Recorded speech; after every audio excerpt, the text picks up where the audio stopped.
राहुल को जो rescue operation होता 105 घंटा रेस्क्यू ऑपरेशन होता जो रेस्क्यू टीम रही से वर्तमान समय संबर्धित करा तेबे सेठाकार जो चित्र आप देखुं जे रही जिलापाल जितेंद्र शुक्ला से जो भाव में वर्तमान समय वक्तव्य रखुच्च तेज केमी ऑपरेशन रही केते कष्टसाध्य थिला एवं जो रेस्क्यू टीम 105 घंटा धरी से गोटे अक्लांत परिश्रम कर ऑपरेशन को सफल कर दिया। सबसे अनुरोध करूंगा जहां बैठे एनडीआरएफ की टीम प्लीज खड़े हो जाए, स्टैंड अप प्लीज।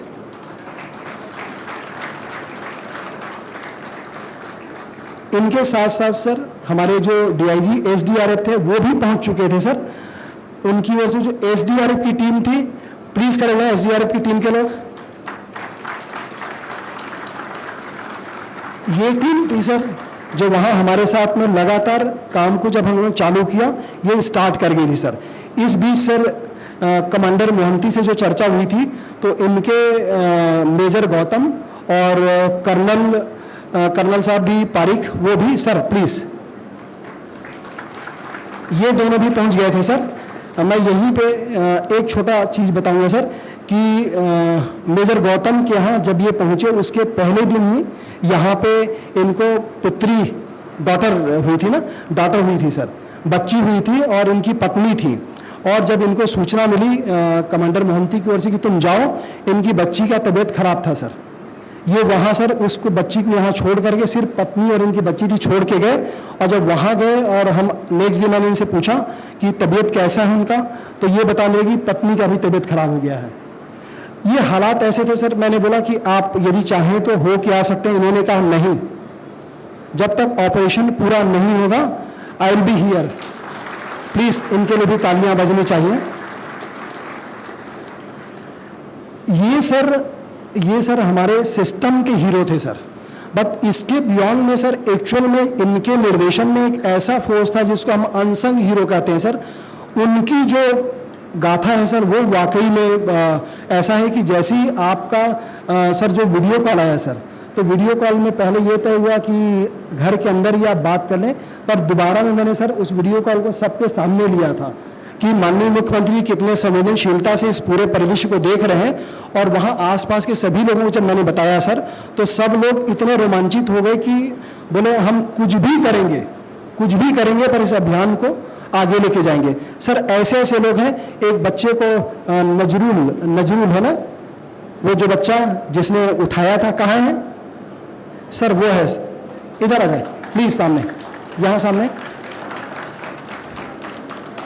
खड़े हुए सर। ये बच्चा, नमस्ते करो सर लोगों का। सर ये बच्चा है जो फाइनल स्टेज में जब हम टनल में शाफ्ट में सर हम ऊपर थे और बच्चा केड़ के अंदर था सर, इसको हमने सेफ्टी बेल्ट पहना करके इसको उल्टा सिर के बल सर अंदर घुसेड़ दिया सर। फिर इसने उस केड़ से बच्चे को पकड़ा है सर और बच्चे को लेकर के ऊपर आया सर शॉफ्ट में। इसके लिए भी तालियां बजनी चाहिए, प्लीज बैठो। उस जगह पे सर हमने जो तमाम सर, अभी मैं सारे लोगों का नाम अलग अलग से लूंगा सर, बट ऐसे भी लोग थे, एक में से भावेश शाह थे, इमरान थे, खड़े हो जाएं। ये थे सर रायपुर में, ये मेरे परिचित हैं, इनको मैंने कहा ये यहाँ स्मार्ट सिटी में काम करते हैं। कमिश्नर साहब से मैंने रिक्वेस्ट किया कि आप इनकी टीम को भेजिए। एक सुरीत करके हैं, मिस्टर सुरीत सर, ये गांव का ही बाशिंदा है सर। इसको जम्मू कश्मीर में टनल, हाँ वहीं से टनल, इनके लिए भी तालियां बजनी चाहिए। टनल बनाने का काम करते हैं। ये हाफ पेंट पहन के बैठिए प्लीज सर। ये हाफ पेंट पहन के ये मशीन चलवाते वहीं पे स्पॉट पे सर, 0 आवर से लेकर के बच्चे के निकलते तक सर ये वहीं पे था सर। इसी तरह सर एसडीआरएफ में जो लोग तो थे ही सर, मिस्टर श्री राव, नमस्ते करिए सर। ये लोग टेक्निकल स्पेशलिस्ट लोग हैं सर। एक शर्मा जी थे सर, शर्मा जी हैं। अंजीर रत्नाकर, हाँ वहीं से, नमस्ते करिए सर। ये लोग हैं सर, ये लोग ग्राउंड फोर्स के ऐसे हीरो थे सर जिनको मैंने कहा कि आपको चीज को नहीं छोड़ना है सर। कंटिन्यूअसली सबके सब वहीं पे भिड़े हुए थे सर। ये गाथा जब आगे चलने लगी सर, हमने फिर तय किया कि हम 60 फीट की गहराई तक जाएंगे और हो सका तो 62 फीट तक जाकर के वहां पे टनल के काम को आगे बढ़ाएंगे। जैसे ही हम 60 फीट पे पहुंचे सर, तो रॉकी स्ट्रेटा तो चल ही रहा था सर पूरे के पूरे लेफ्ट एंड राइट पे। वहाँ पहुँचे जहाँ हम टनल का काम हमको करना था, तो वहाँ एक इतना बड़ा चट्टान सामने आया सर कि हमको अपनी रणनीति में परिवर्तन करना पड़ा। हमने तय किया कि हम अब थोड़े ऊपर से जाएंगे और टनल को स्लांट लेकर के जाएंगे। उस पत्थर को तोड़ने की कोशिश की, हमको लगा कि इसको तोड़ पाना असंभव है। जब हम हॉरिजॉन्टली चलने लगे थे तो थोड़े दूर तक तो स्ट्रेटा अच्छा मिला, फिर वही चट्टान सर ऐसा था उसका शेप की बढ़ते हुए वर्टिकल हाइट पे चला आया सर। अब उस चट्टान को देख करके सर हमारे होश उड़ गए। फिर मिश्रा जी जो कमांडेंट है सर एनडीआरएफ के, ये बहुत हताश और निराश होकर के सर बाहर आने लगे। बाहर आए तो मेरी मुलाकात इनसे हुई। मैंने कहा क्या हुआ? तो सर उस समय ये पहली बार ऐसा लगा कि हम लोग शायद असफल हो जाएं। एक बहुत बड़ा डर सामने आया सर कि इन्होंने कहा ये चट्टान यहाँ मिला है, इसको तोड़ पाना मुश्किल है। अब हमारी दिक्कतें ये थी सर कि यदि हम मशीन का उपयोग करते हैं तो मशीन के वाइब्रेशन से जो जिस शाफ्ट में बच्चा है वहाँ पे यदि पानी और मलबा गिरता है तो दूसरी तरह की दिक्कतें आ जाएंगी। ये एक ऐसा क्षण था जिसमें हमको निर्णय लेना था कि हम रिस्क को कितना और कैसे लें। तो उन्होंने कहा कि सर आप बताइए। मैं खुद सर घबरा सा गया था। फिर हम लोग आपस में बैठे सर, जो हमारे एडीएम थे, एसडीएम थी, वहाँ की ओएसडी नुपुर थी, ये थे और बाकी जो ग्राउंड लेवल लोग थे, क्या करें क्या ना करें। फिर हमने तय किया सर कि एक बोर कटिंग मशीन होती है, हम उसको बुलाएंगे। उसको पता किया कि वो किसके पास है, तो बिलासपुर में एक मिस्टर कमल है सर, कमल सोनी, उनको भी हमने बुलाया। कमल जी ये है सर, ये काम करते हैं। इनको सर भगवान कैसे साथ होता है उसका बहुत बड़ा एग्जाम्पल है कि जब हमने इनको early in the morning ring किया, एक कॉल पे इन्होंने फोन उठाया सर। हमने कहा आपके मशीन की जरूरत है। इन्होंने बिल्कुल नहीं पूछा क्यों क्या, ये बोले बस मैं सर रवाना कर रहा हूँ। और वो मशीन इन्होंने जब भेजी तो वो 2 घंटे 3 घंटे का वक्त था सर। वो मशीन हमारे लिए गेम चेंजर साबित हुई सर। हमने चट्टान को भी बोर होल करके जब कमजोर करना चालू किया और तोड़ते चले गए सर। फिर एक समय ऐसा आया, ये 13 तारीख की शाम को, जब हमको लगा कि हमने टनल को बोर से कनेक्ट कर दिया। ये वो समय था जब मैंने आपको फिर से कहा कि सर ये अच्छा वक्त आ गया है और शायद हम लोग बिल्कुल पास पहुंच गए हैं। सब तरफ खुशियों का माहौल हो गया सर। पर फिर थोड़ी देर बाद मिश्रा जी ने मुझे बताया कि सर यहाँ तो चट्टान निकल गया है।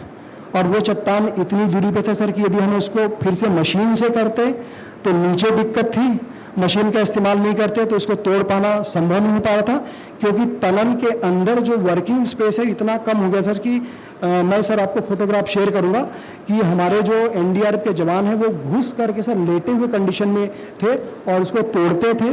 2 लोग जा सकते थे, एक बैठे रहता था और उस मलबा को धीरे धीरे खींचते थे।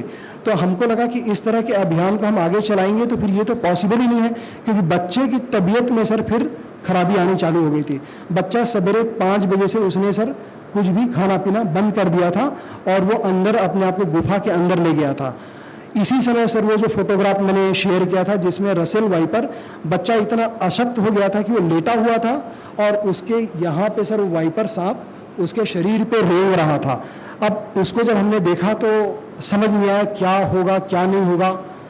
ये सबसे ज़्यादा हताशा का वक्त आ गया था सर। हमने सोचा कि शायद बच्चे को हमने खो दिया है, क्योंकि बच्चे का मूवमेंट ब्लॉक था सर। तो लगा कि सांप ने काट कूट तो नहीं दिया, और यदि ये मैसेज हमारे ग्राउंड फोर्स को जाता तो पूरा का पूरा स्थिति बदल जाता। फिर भी हमने तय किया जो हालात हैं आगे बढ़ेंगे। अंदर की चट्टानों को तोड़ने में सर वक्त लगता गया। बाहर मीडिया का प्रेशर था, मीडिया हर बार हमसे हर घंटे सवाल करती कि आप लोग कर क्या रहे हैं, क्या हो रहा है। पर किसी भी तरह से सर फिर आपने वीडियो कॉल करके कहा कि आप हर संभव कोशिश करो, जो चाहते हो करो, बट इस बच्चे को, राहुल को बाहर लाओ। फिर आपने बहुत धीमे से मुझसे एक सवाल पूछा था कि जितेंद्र बच्चा सही है ना, मेरे को सच बताना। सर आपको याद होगा सर, तो मैंने आपको कहा सर मैंने अभी ऑक्सीजन उसका ऊपर में जो मॉनिटर है उसमें चेक किया था, बच्चा बहुत अशक्त है, डर हम भी गए हैं, पर बच्चा जीवित है सर।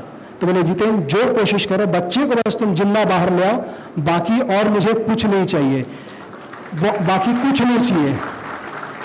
सर ये शब्द हमारे लिए इतने ज़्यादा मोटिवेटिंग थे कि मैंने फिर अपनी टीम को इकट्ठा किया। तब तक सर एनडीआरएफ की टीम लगातार काम कर रही थी, एसडीआरएफ की टीम लगातार, जो गांव के लोग थे, जो हमारी टीम थी, इनमें सर थकावट थोड़ा सा दिखने लग गया था सर। मैंने शाम को 4 बजे के आसपास, 3 बजे के आसपास सर मैंने तय किया, कर्नल पारिक को मैंने कॉल किया सर, गौतम को, कि अब हम ये वक्त आ गया कि इसी वक्त एनडीआरएफ एसडीआरएफ के हाथ में आर्मी को भी डिप्लॉय करेंगे सर। और जब आर्मी आई सर तो काम तो एनडीआरएफ की टीम 95% कर चुकी थी, बट आर्मी के जो लोग अंदर गए सर तो बोलते हैं कि कोई चीज़ सौभाग्य को लेकर के आती है। हम एक बात तो डर गए थे सर कि शाफ्ट से यदि हम भटक गए हों तो वहाँ पे 8 इंच का शाफ्ट है सर, हमारा टनल दूसरी ओर चला गया तो सारी की सारी मेहनत बेकार चली जाएगी, क्योंकि उसको इंटरेक्ट करके राइट एंगल पे लेना डिफिकल्ट टास्क हो गया था सर। फिर टेक्निकल मदद से हमने फिर से सेंट्रल लाइन को रिस्टोर कराया, और वो 2 घंटा था कि कमांडर की जो टीम है ये हमारे लिए शुभ होकर के आई। मेहनत एनडीआरएफ एसडीआरएफ ने 95% कर लिया था, पर एन वक्त में इनकी टीम हमारे लिए एक अच्छा संदेश लेकर गए। थोड़ी देर बाद में मुझे बता दिया गया कि हमने हालो, जब ऊपर साउंड आना चालू हुआ, कि हम वहाँ तक पहुँच गए हैं, और थोड़ा सा मिट्टी वैसा चट्टान खत्म हो गई है। उसी समय मैंने आपको फिर से संदेश दिया था कि ऐसा हो चुका है। और जब करने लगे तो बच्चे और हमारे बीच की दूरी सर 1.5 फीट की रह गई थी, फिर वही चट्टान घूम करके वहाँ पे आ गया सर। अब ये वक्त ऐसा था कि क्या करें। मैंने इनसे चर्चा की तो बोले यदि इसको हम मैनुअली तोड़ेंगे तो सुबह हो जाएगा। ये समय था सर क्या करें। फिर एक देशी तकनीक जुगाड़ की गई सर। एक जो फल वल रखने का छोटा सा टोकनी जैसा रहता है, उसको रस्सी में बांध करके हमने नीचे डाला और कहा कि यदि मलबा गिरेगा तो इसमें गिरेगा, पर हम मशीन का इस्तेमाल करेंगे, उसको देखते हैं। और मशीन की इंटेंसिटी को कम करके सर हम उसको तोड़ना चालू किए। एक हमने सोचा कि विकल्प के रूप में हम क्या दाएं बाएं से जा सकते हैं, तो वो भी संभव नहीं था सर। और यदि तकनीकी रूप से हम देखें सर तो हम इधर सुरंग पे जा रहे हैं, सामने शाफ्ट है, और बच्चा जिस सुरंग पे बैठा है वो उसी चट्टान का हिस्सा था सर, जो हमारे रास्ते को रोक रहा था। वही बच्चे की जिंदगी को भी संभाल भी रहा था सर, वही चट्टान दोनों चीजें कर रहा था। तो हमने बोला कैसा टेक्निक करें, क्योंकि गुफा इस तरह है और हम बच्चे को नहीं निकाल सकते। फिर इस बच्चे को हमने रेडी किया सर, और ये बच्चा बिना किसी डर के इसने कहा कि हाँ मैं इस काम को करूंगा।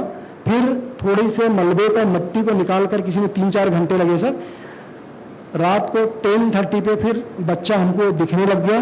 हमने बच्चे को रेडी किया, फिर बाहर लाए सर। उसके बाद की सारी कहानी सर आपको पता है, आपने उसी समय मुझसे फिर वीडियो कॉल किया और आपने बोला कि बच्चा अंदर दिख तो रहा है, जिंदा है ना सर। मैंने बोला जीवित है सर, हम उसको नीचे भी मॉनिटर कर रहे हैं और ऊपर भी मॉनिटर कर रहे हैं। बच्चा जीवित है और हम बच्चे को सर सकुशल निकाल लेंगे।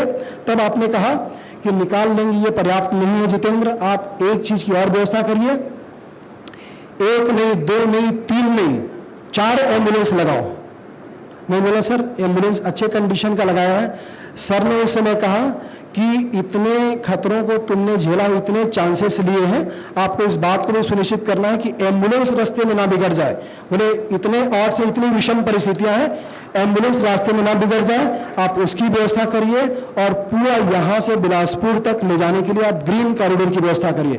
मैंने एसपी साहब से फिर तुरंत चर्चा किया सर। एसपी साहब ने बोला कि ये व्यवस्था हमने पहले ही कर ली है। इन बीच में सर जो मानवीय पहलू ये है कि उस गांव के आसपास के लोग सर, गांव के लोगों ने इतनी व्यवस्था की सर कि हमारे टीम के लोगों को फ्रेश होना हो, रहना हो, खाना हो, भोजन हो, पानी हो, सब सर खुद आगे आकर के। एक बच्चा सर नहीं आ पाया सर, उसको मैं लेके आना चाहता था। वो बच्चा थोड़ा विकलांग था सर, और वो बच्चा अपने यहाँ पे बोरा बांधे हुए रहता था और बोरे में पानी का बोतल रखे हुए वो सबको सर पानी पिलाते रहता सर। वहाँ सर चूंकि मैदान था, धूप बहुत तेज थी, सब उस धूप में काम कर रहे थे। एक सर हमारे एसपी साहब का तबीयत खराब हो गया था सर। हमारा जो एसडीओ पीडब्ल्यूडी है वो शाफ्ट से स्पॉट से आते हुए उसका पैर फ्रैक्चर हो गया, किसी का कुछ कट रहा था, सारी व्यवस्था की सर। पर मैं अंत में ये जरूर कहना चाहूँगा सर, इन तमाम विरोधों अवरोधों के बावजूद जो आपने हमें मोटिवेट किया सर, जो उत्साह बढ़ाया सर, और जो हमारी टीम जो मोटिवेटेड थी सर, और हम सर इस बीच में कुछ लोगों को सर अलग अलग मंदिरों में भेजते थे सर, और बोलते थे कि वहाँ वीडियो कॉल करें, भगवान का दर्शन करा, हम उनसे आशीर्वाद लेंगे। सारी चीज़ें हमने कोशिश की सर। इन तमाम चीज़ों की परिणति यही हुई सर कि आपने जो उत्तरदायित्व हमें दिया था, उस बच्चे राहुल को ऑपरेशन 104 घंटे 104 आवर ऑपरेशन राहुल की परिणति बहुत सुखद हुई, और उस सुखद परिणति के बाद में सर आज हम यहाँ आपसे आशीर्वाद प्राप्त करने यहाँ पे आए हुए हैं सर। हम सबसे पहले आपको धन्यवाद ज्ञापित करना चाहेंगे सर कि आपने उत्साहवर्धन किया, हमको सारी चीज़ें जो हमको वक्त में ज़रूरत पड़ रही थी वहाँ पे आपके निर्देश पे सर। परदेसी साहब सुबह शाम फ़ोन करते थे सर, युवा साहब सवेरे शाम फ़ोन करते थे कि किसी चीज़ की और ज़रूरत है, मैं जो ज़रूरत होती सर आपको अवगत कराता था, और सर समय पर मिल जाता था सर। इसके अलावा हम सर रोटेशन सिस्टम में काम करते थे। हमारी जो OSD है नुपुर कहाँ पे है सर? हमारे ADM राहुल, SDM रेना वहाँ है सर अनवरत इनके साथ में पूरा सर रेवेन्यू डिपार्टमेंट की टीम थी, जिसको जो उत्तरदायित्व वहाँ पे दिया गया सर, सब ने उससे अधिक देने की कोशिश की, क्योंकि इन 4 दिनों में हर आदमी उस बच्चे से अपने आप को कनेक्ट कर चुका था सर, तो सब उसको अपने बच्चे जैसे ही मानते थे सर। एक NDRF की टीम में सर एक अनिल करके, अनिल किधर पे है? ये है सर, ये लगातार सर वहाँ पे इस बात की कोशिश करते रहते थे कि बच्चा कहीं परमानेंटली सो ना जाए, तो इन सारे उपायों को वो करते रहे सर। और उसकी सुखद परिणति ये हुई कि आज हम सब एकत्रित सर, हम आपको अपनी पूरी टीम की ओर से धन्यवाद ज्ञापित करना चाहते हैं।